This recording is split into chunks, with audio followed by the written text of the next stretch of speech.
the blondie in the band.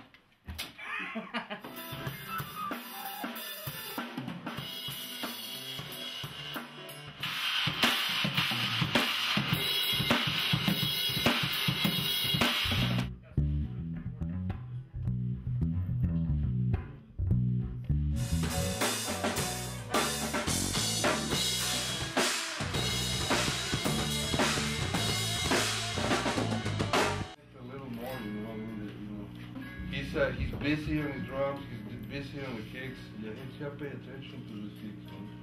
You know, it's important because you're going to support the same as you are going to support. Yeah. So we gotta be really tight on that.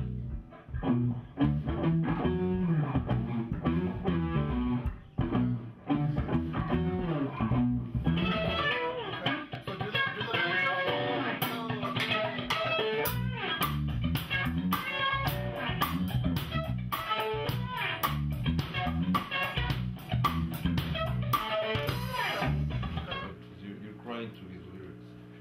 You're trying to the song, you know.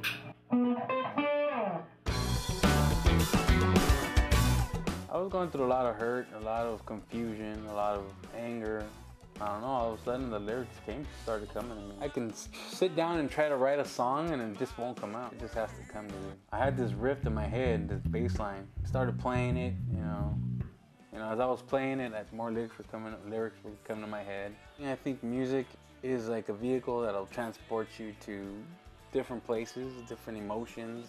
And listen back to the takes. I thought they were hot, you know, I thought they were fly.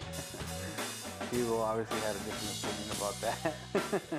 My vocal cords even. I came in like benching 125 on vocals, and now I feel like I'm benching a solid 400.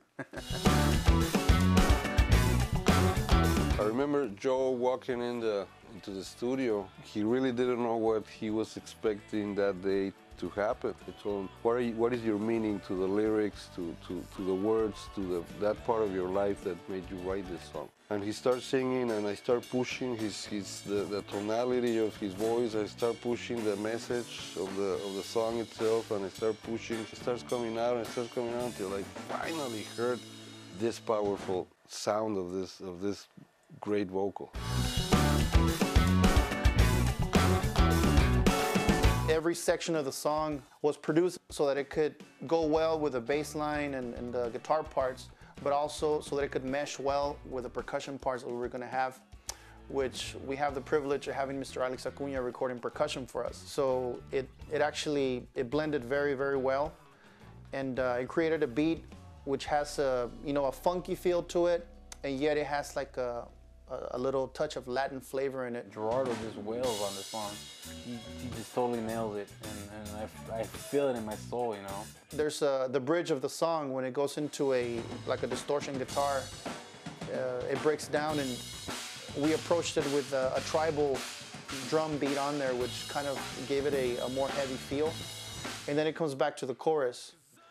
I think the way the Hugo produced the drums helped to meet that challenge. It's funny when you songwrite certain ideas and a certain vision that you may have for that particular song, but then when you go into the recording studio, the song just kind of takes on a whole life of its own. Perhaps maybe you didn't anticipate. A lot of times that works, and it's very interesting. You know, it could be magic at that point because it's something that you weren't expecting. You're really blown away by what just happened in that song. I don't know where he gets these licks from. I think they come from the heavenly skies. I naturally tended to go into more of a, Jimi Hendrix type of solo. It was something that I felt that I needed to kind of step out of my own box and approach different.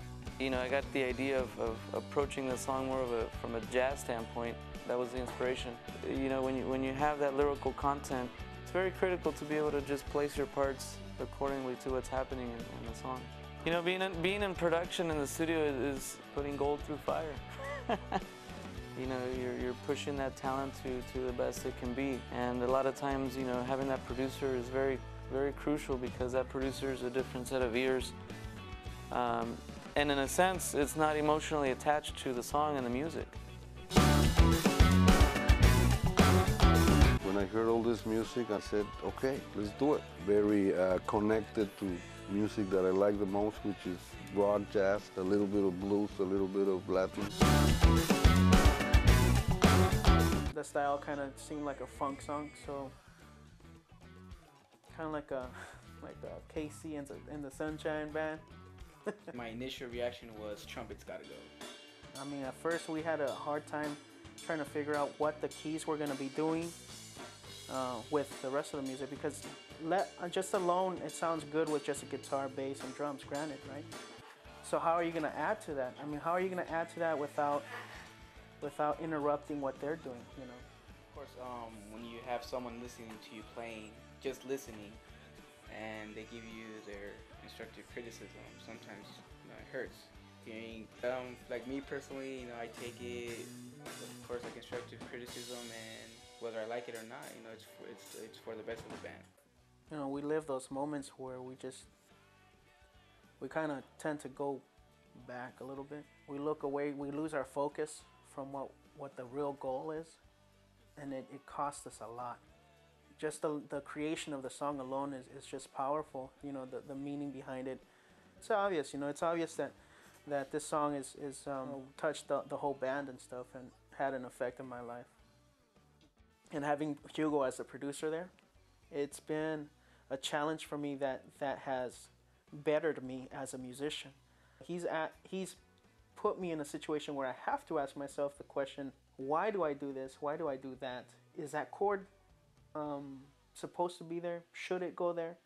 You know, those type of questions I've never asked myself before. And Hugo just brought that out in me.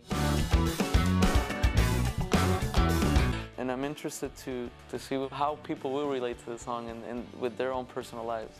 When the fan hears it, they may perceive it as completely something else, and it just takes on a life of its own. And I think this is what's going to happen with this song.